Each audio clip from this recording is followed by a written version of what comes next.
celebration. It's a celebration of love, commitment to collaboration, friendship, family, and two people who have decided that they're in it for good. You don't have to have a ceremony to have a marriage.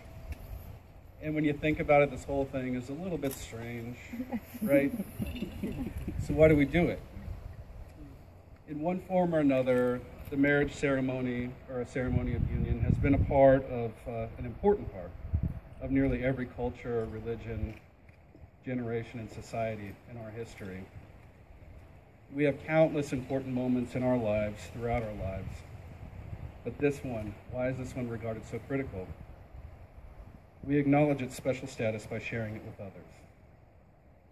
Why? I think it's because, despite all of our differences, love is what we all share.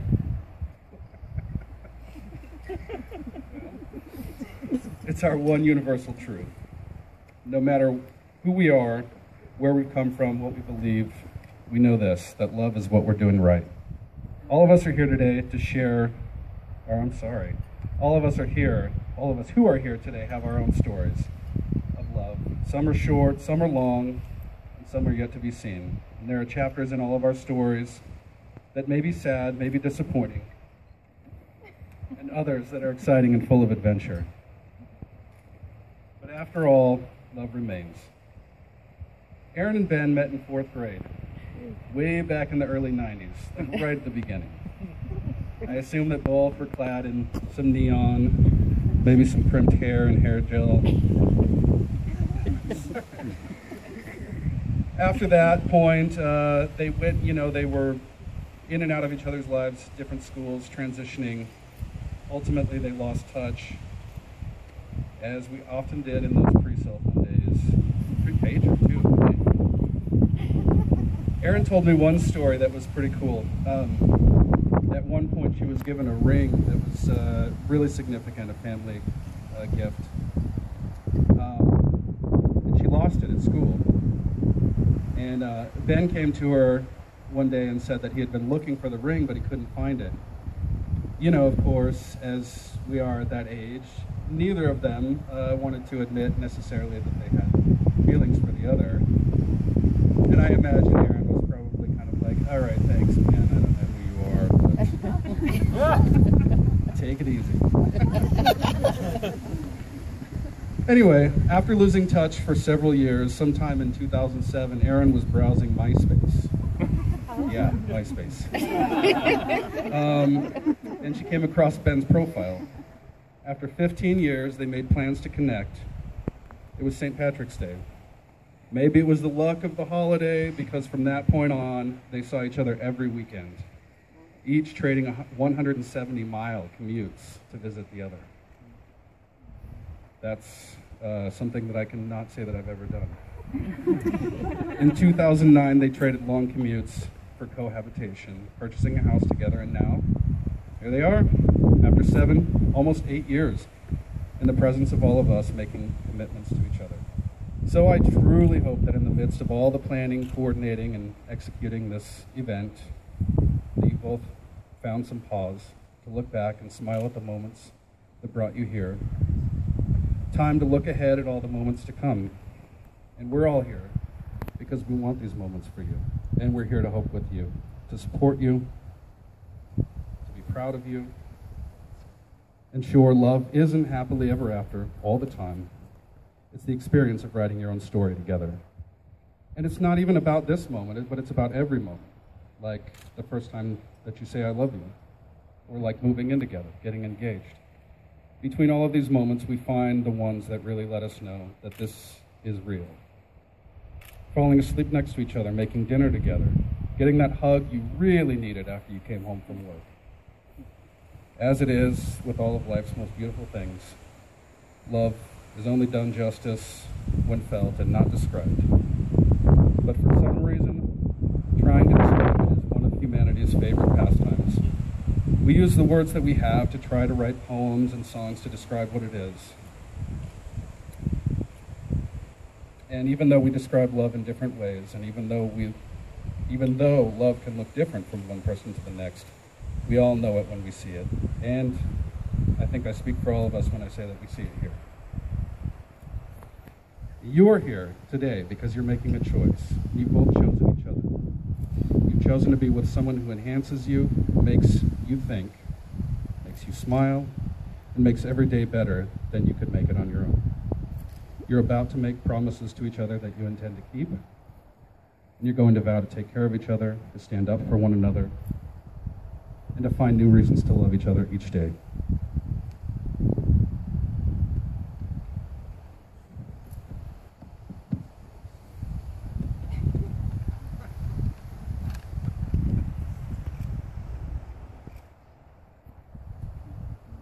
So there's a simple premise to each of these promises. You're vowing to be there, you're teaming up and saying to the other, every experience I'm going to have, I want you to be part of it. At this point, I know that Ben has written some words that he'd like to share, and I'll invite him to do that. My soon-to-be wife. When I say that you are the greatest thing that ever happened to me, I mean it. 8-ish years ago, the thought of marriage scared the hell out of me. I called it mileage, if you remember that. If that says anything. You changed all of that. I told you once that I didn't believe in the one. That there were just as many people in the world, there were just too many people in the world for that to be possible. You changed that. You are my person. You are the one. You are my one. Never have I met somebody that cared more about helping people. You redefined compassion for me. You make jewelry. You act. You sing, albeit to the cats, and cook epic meals. You redefine talented for me. Today, just a minute ago, as you walked toward me down that aisle, you redefined beauty to me. I say all of this because I want you to know that you have redefined me. And I stand here to tell you that I couldn't be happier, because you really are the best thing to ever happen to me. And I never ever will be without you.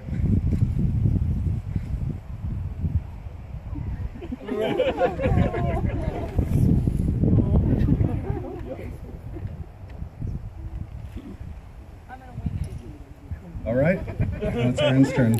Improv. Improv for everybody. I too never wanted to get married, and I kind of just grown accustomed to the mileage thing. I kind of took that on with you, and never really wanted to get married. And not because I didn't actually want it, because I didn't think that I deserved that love. You changed that for me. I have always had a wall that it was really hard to break down, and you're the only person that's ever been able to do that. And I have fully let you in, and you take care of me, you respect me, you listen to me, you make plans with me. I always had aspirations and goals, but I never had dreams until I met you.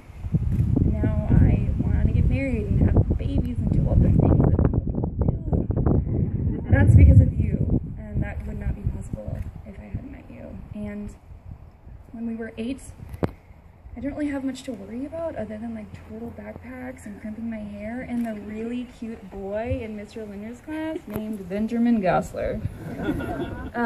He was literally the nerdiest boy in this class. He was so cute.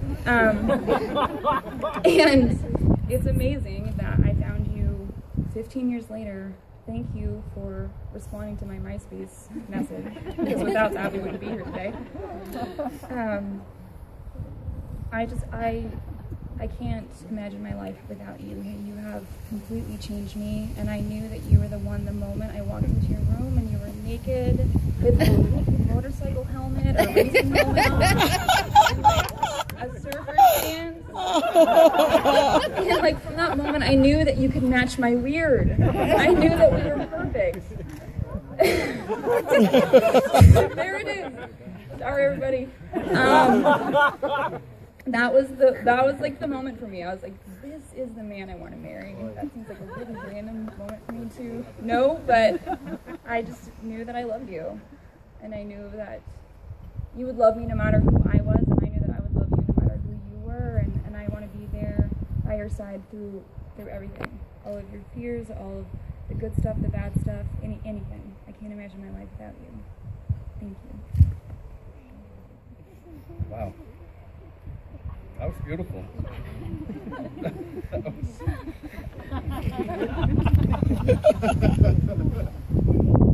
I've just put that one image out.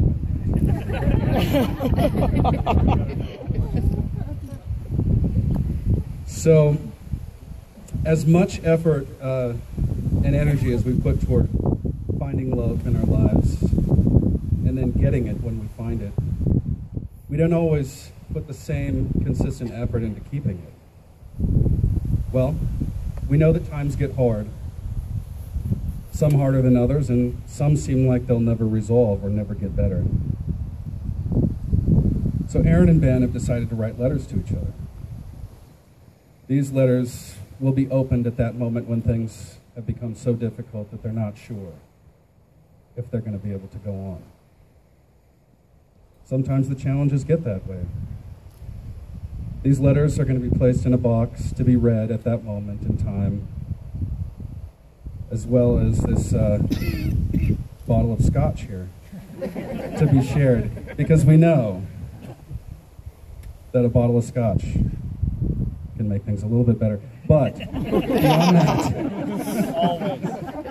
these letters are intended to be a reminder of the foundation, why they're here today, and a reminder that this is way too good to let go. So here's the thing. We actually haven't written letters yet, so we're giving you an IOU that they're going in this box. I am, however, putting these in the box. Wow. I'll put my impromptu.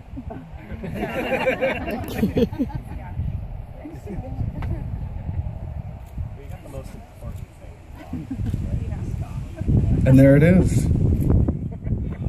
Woo! No. Oh, I was like, wait. No, that's not. That's not literally the end. Yeah, I think we're kidding.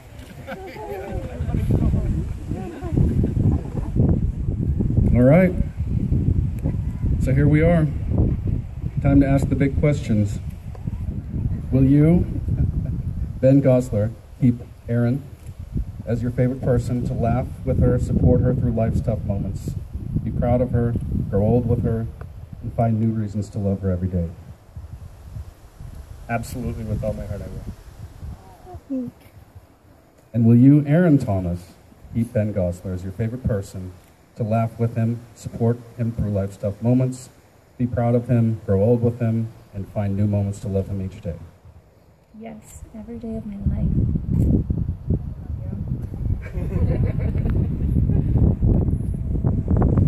All right.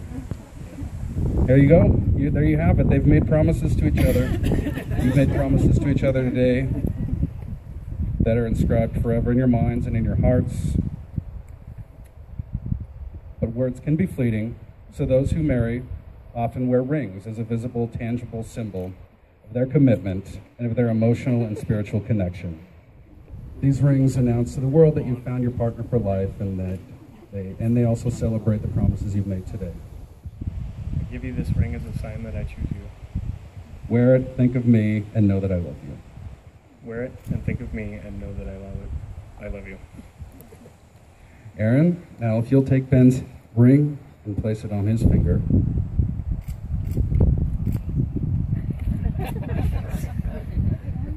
And repeat after me. I give you this ring as a sign that I choose you. I give you this ring as a sign that I choose you. Wear it and think of me and know that I love you. Wear it and think of me and know that I love you. Friends, family, everybody here, it's my great honor to announce Ben and Erin as a married couple. Give it up.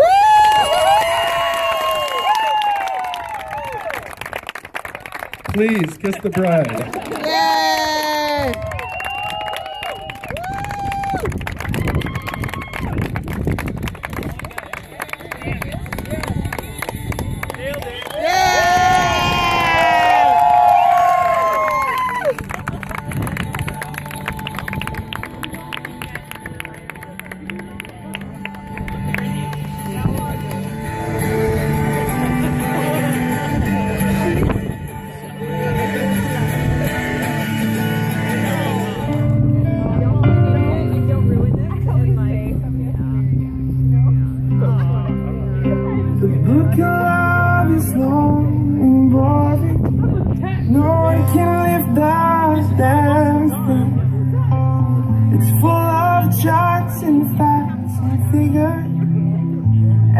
instructions for dancing, but I love it when you read to me. You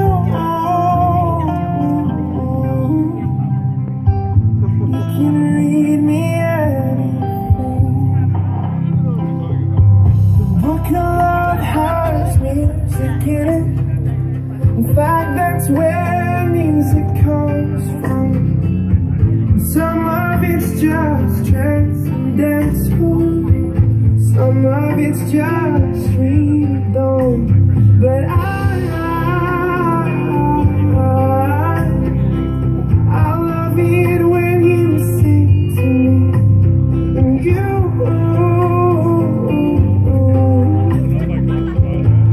can sing me anything.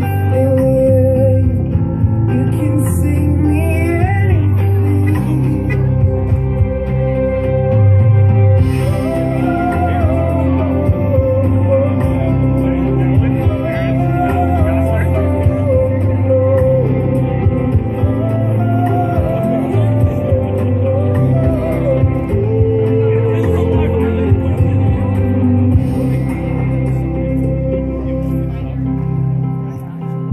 broken love is long endured, written very long ago.